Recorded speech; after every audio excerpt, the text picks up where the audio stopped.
Hi, let's take a look at using these same vocabulary cards to work on fluency, comprehension, and increasing background knowledge with a better understanding of the vocabulary. So we would build this matrix, the students and I would build this matrix together. We've got the vocabulary words here.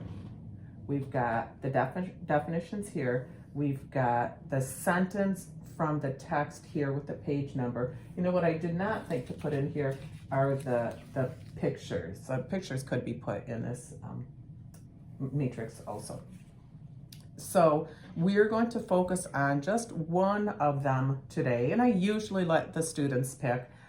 Today I have picked the word element. So we're going to move everything away. Oh, you know, I should probably back up. We would read through these for sure. Now we would read through the words and the definitions. And most of these sentences we will read through several times also in a little bit. Okay, so I'm going to just to make it easier in the future, I'm going to keep the like cards together. We are focusing on the word element. We're going to read this chorally. Element, a substance with just one kind of atom. And then we're going to read the sentence. There are more than 100 known elements. And I have a notation that it's on page 5. So we would go to page 5 in our text. And we are going to, students will be reading this around 4 times. And the rereading is going to drive their comprehension. Will also support fluency. And our bookworms coach says that students need to reread it about 4 times in order to get to the point where they sound like they are talking, where it sounds more natural. So we would locate it on the page.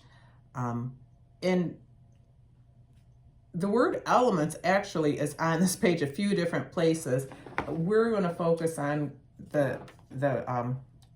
this sentence. So the first time through, they are going to listen to me read it. Could you all read it together chorally?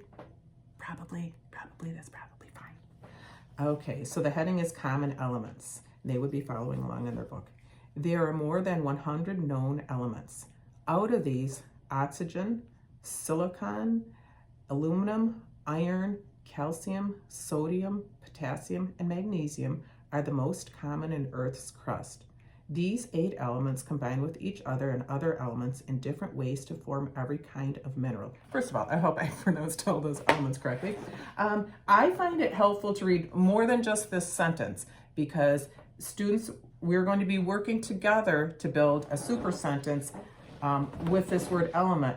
And the super sentence needs to be connected back to the text. It can't just be a sentence with element in it because we want to be we want to be working on comprehension of this grade level text. I keep repeating, it's a grade level text. And this is one way that we make that accessible to students.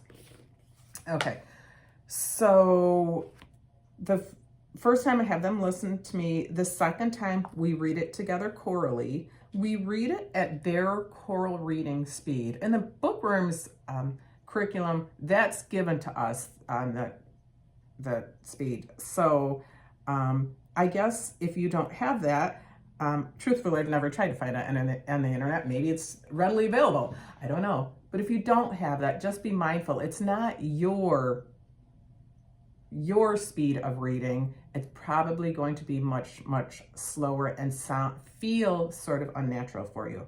So we read it together chorally once. We read it together chorally again, and I would tell them, you're going to read it. I will jump in if you need help. So like the elements, they're hard words too. They're hard words for many students. So they might need help at that point. And then the 4th time, they're chorally reading it together out loud. And they probably don't need my support, but if they do, then I would help them at that point in time. So remember that rereading is what is driving comprehension. and our goal is comprehension. So after we've read that, we're going to keep the book handy in case we need it as a reference. And we are going to be answering some questions, like the who, what, when, where, why, how questions. So I just have a little slip of paper that says who, and it's got some reminders. It says subject, noun, pronoun, proper noun, things like that. So we would go through these and as a group come up with the answer to this. And I've already done this for the sake of demonstration. Who or what did we just read about? We read about elements. We read about, well, there are 100 known elements and 8 elements in this particular paragraph. 8 elements make up, what does it say? Combine with each other to form every kind of mineral. And we can connect back to our other vocabulary word, mineral. Okay, so we do these, we talk about who, when, I put now and in the past, not super specific, where in the Earth's crust, why do they combine to make up minerals? There's probably a more scientific answer to that. How, well, we know I believe atoms combine, and I also wrote in a seemingly mysterious process, and students would not come up with that language, but I thought it was kind of funny, and I'm not really sure how to answer that. How, in what the elements combine. So now we work on building sentences, and we try to elicit from students a sentence. They don't need to use all of these things. They need to have a subject and a predicate, and that's the language that we use, a subject and a predicate. So it could be that elements combine, and that is a pretty bare bones sentence. And I will say that is a sentence, but it is a bare bones sentence. And I think, okay, what can we add to that? How can we make that a more descriptive sentence? And so we go through a process of adding more of this and other information if students volunteer other information. And we try to make up a few sentences, and we try to make a complex sentence. Also, this is improving their writing at sentence level. And a couple things to be mindful of. Make sure the vocabulary word is in the sentence and it's spelled correctly. It is surprisingly easy to get caught up in this and put together a sentence with what you have written on the sticky notes and not even have the vocabulary word in it. Also, check to make sure that the sentence you came up with is related back to the text. We're not having, we don't want a sentence like,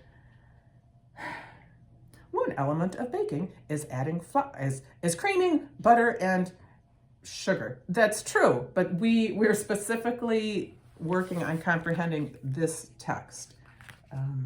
And so usually in about our 20-minute session, we get through one word, about one word.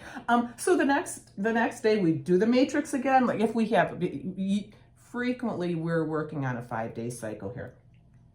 So the next day we create the matrix with the definition, the word, the definition, the sentence, the picture, and we'll just have students pick another vocabulary word and do the same process with them.